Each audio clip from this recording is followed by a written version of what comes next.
This channel does not promote any violent, harmful, or illegal activities. All content provided by this channel is meant for an education purpose only. চালু হওয়ার আগেই ধসে পড়ল নতুন তৈরি হওয়া আইসিডিএস কেন্দ্রের ছাদ। বাঁকুড়ার তালডাংরা ব্লকের ময়রা গ্রামের ঘটনা এটি। 4 বছর আগে তৈরি হওয়া আইসিডিএস কেন্দ্র আগেই নিম্নমানের জিনিস ব্যবহারের অভিযোগ তোলেন স্থানীয়রা। অভিযোগ ওঠায় চালু করা যায়নি এই আইসিডিএস কেন্দ্র। আইসিডিএস কেন্দ্রের ছাদ ধসে পড়ায় সরব হয়েছে বিজেপি। আইসিডিএস কেন্দ্র তৈরিতে তৃণমূলের বিরুদ্ধে কাটমানি নেওয়ার অভিযোগ উঠছে।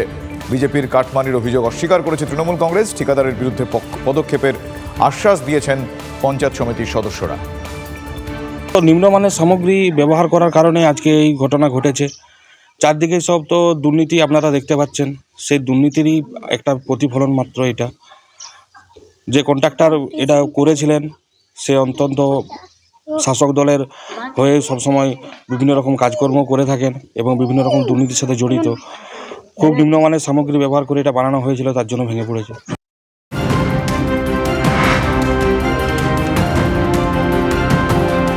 আবারও উত্তপ্ত ভাঙড়, আবারও ভাঙড়ে বোমা উদ্ধার হয়েছে। ভাঙড়ের কাটাডাঙ্গায় ধান জমি থেকে বাজার করার ব্যাগ থেকে উদ্ধার 3টি সকেট বোমা।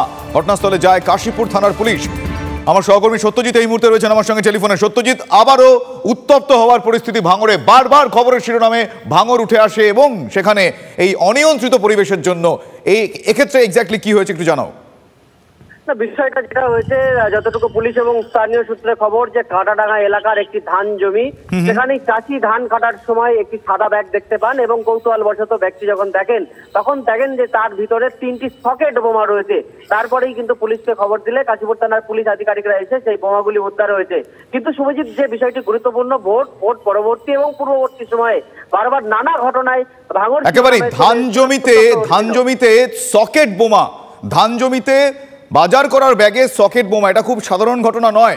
পুলিশ কি বলছে, বারবার কেন ঘটনা ঘটছে, তারা কেন কোনো মানুষ জানানোর আগে তারা কেন নোটিশ করছেন না, কি বলছেন তারা?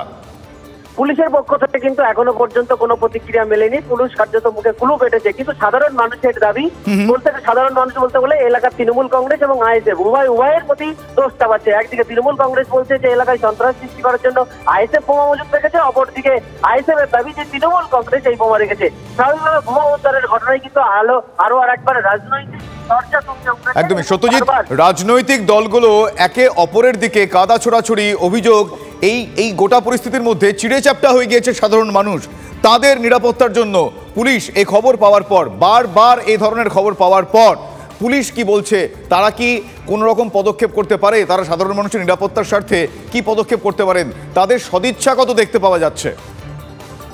একবারে পুলিশের যে ভূমিকা, যে ভোট পরবর্তী সময়ের থেকে পুলিশের ভূমিকা, পুলিশের নিষ্ক্রিয়তার অভিযোগ উঠছিল বারবার এবং একাধিক জায়গাতে দিয়ে পুলিশ কি করছেন, বোমা এত উদ্ধার হচ্ছে, আগ্নেয়াস্ত্র এত উদ্ধার হচ্ছে ভাঙড়ে, পুলিশ কি করছে সেই নিয়ে কিন্তু প্রশ্ন উঠেছে। এক্ষেত্রে কিন্তু পুলিশের পক্ষ থেকে কোনো সদুত্তর আজও পর্যন্ত মেলেনি। স্বাভাবিকভাবে পুলিশের প্রতি একটা ক্ষোভ এলাকার সাধারণ মানুষদের যেমন আছে, তা তেমনি ভাবে যে একদমই সেই ক্ষোভ, এবং সেই ক্ষোভ যথেষ্টই সঙ্গত। আমরা এই প্রশ্ন তুললাম, শুধুমাত্র আমরাই খবর দেখালাম, শুধুমাত্র খবর দেখানোর জন্য নয়।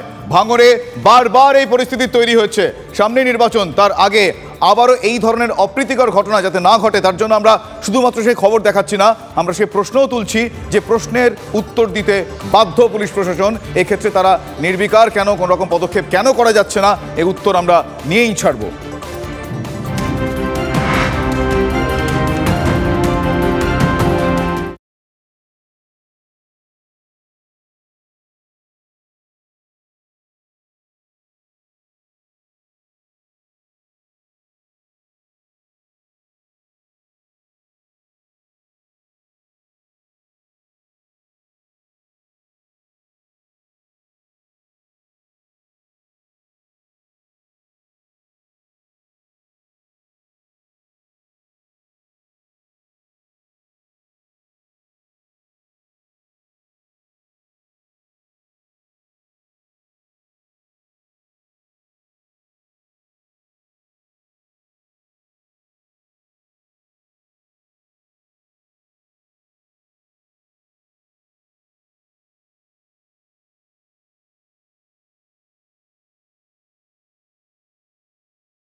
পুরুলিয়ার দেবেন মাহাতো মেডিকেল কলেজ হাসপাতালের জানালা থেকে পালানোর চেষ্টা রোগীর, এমনই ভয়ানক কাণ্ড দেখে হতবাক সকলে।